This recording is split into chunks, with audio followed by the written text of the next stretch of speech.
Nick, we're going to absolutely jump into the next question. And this one, I believe, involves basically what we have here is something that was actually trending on social media. And what was there is that there was basically a big red notice on a tenant's door that basically said, please pay your rates and accounts as they are behind. Contact this number also to avoid legal action taken against you. So this was inside an estate or development stuck right by the door for anybody, the neighbors to see, etc.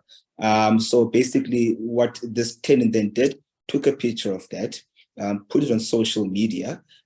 Obviously the sign had been there for quite some time. And so they posted on social media, Nick, and they asked basically for people's input.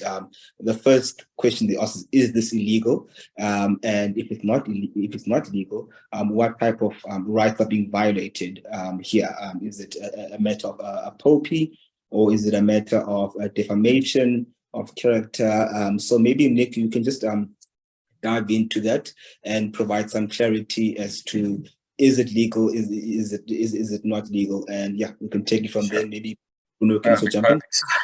So it's one of those examples that we have where, you know, landlords are endlessly creative when it comes to collection of arrear amounts from their tenants.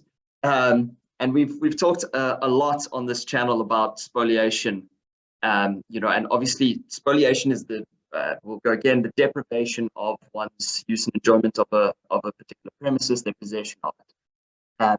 And this is a clever one because it's a notice on the door. So we've obviously talked a lot on this channel about you can't, you know, break locks or change a door or put someone inside the premises that your tenant is to try and force them to either vacate or pay arrears.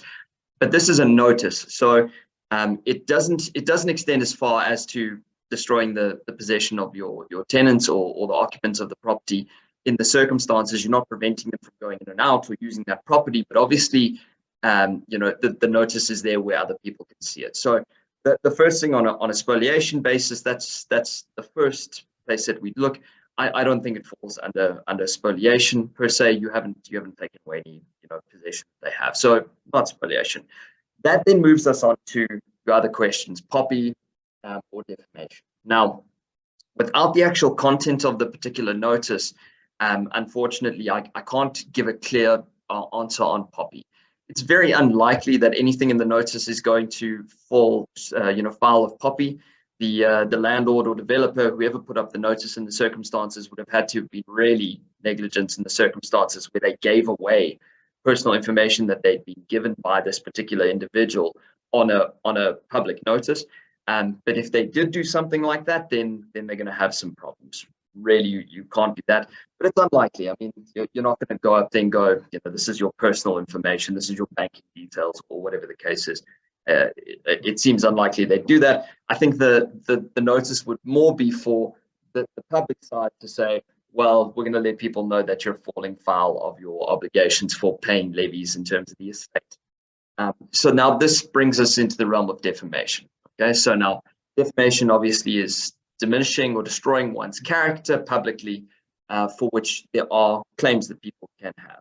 Okay, so it seems it would fall in the realm of defamation, but there's one thing about defamation. Defamation is one thing, and in our law there are certain categories of information which is published which is acceptable and is basically a counter to defamation. So where there would normally be defamation, the law says, but in these particular circumstances, it may be okay.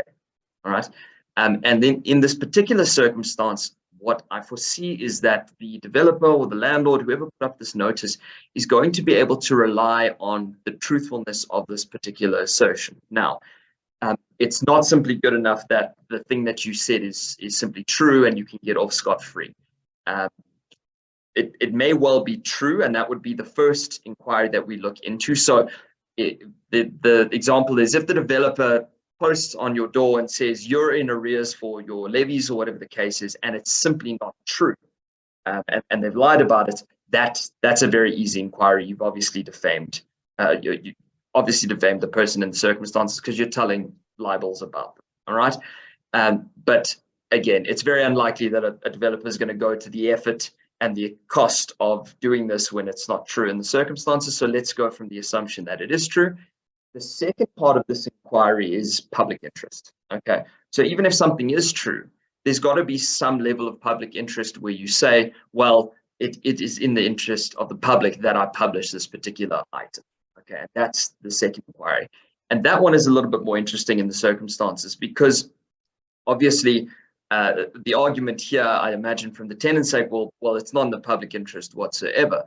But you know, there is an argument to be made that because this exists within an estate, you know, where all of the parties that live within this estate are expected to contribute within their own, you know, specific square meterage within that estate towards levies, electricity, water, whatever the case is. It may well be in the interest of that particular estate to know who is in fact in arrears in the estate, because the other owners within that particular estate may be the ones who are now carrying the costs as a result of the failure of certain individuals within the estate to actually pay their levies, water, electricity timeously. So there is certainly an argument to be made that this might be in the public interest, you know, within the particular estate. You know, if the developer went and published this information, you know, the person's name, they're not paying their levies on a billboard, you know, on the N1, they're not going to have much of an argument to say that's in the public interest. I don't think people just driving along the N1 are interested. But if this is published on the door within the particular estate and it's seen by the neighbors, I think there's a sufficient argument to be made that, you know, this is within their interest at the very least, because their levies are covering what balance is left over by the non-paying owner. The other problem with this particular question is obviously, you know, if this owner wanted to go and now claim defamation against the people who had posted the notice, they've done themselves a massive injustice by going to social media and then posting the notice, because at that point, you know, you've now published it yourself. You can't be that hurt, you know, or that defamed that you're willing to go and post it on social media. So unfortunately, for that person looking for, you know, what their relief would be, I feel they may have, you know, done themselves in at that point, because now they've published it way wider than the developer would have. But, you know, that's the lesson we learned. Exactly. Yeah, absolutely. Yeah. Yeah. Yeah, well, I think, Nick, that sums up the answer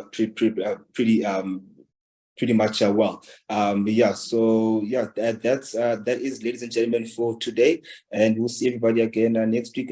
Thank you very much. Thanks so much, guys. Thanks, guys. See you next week.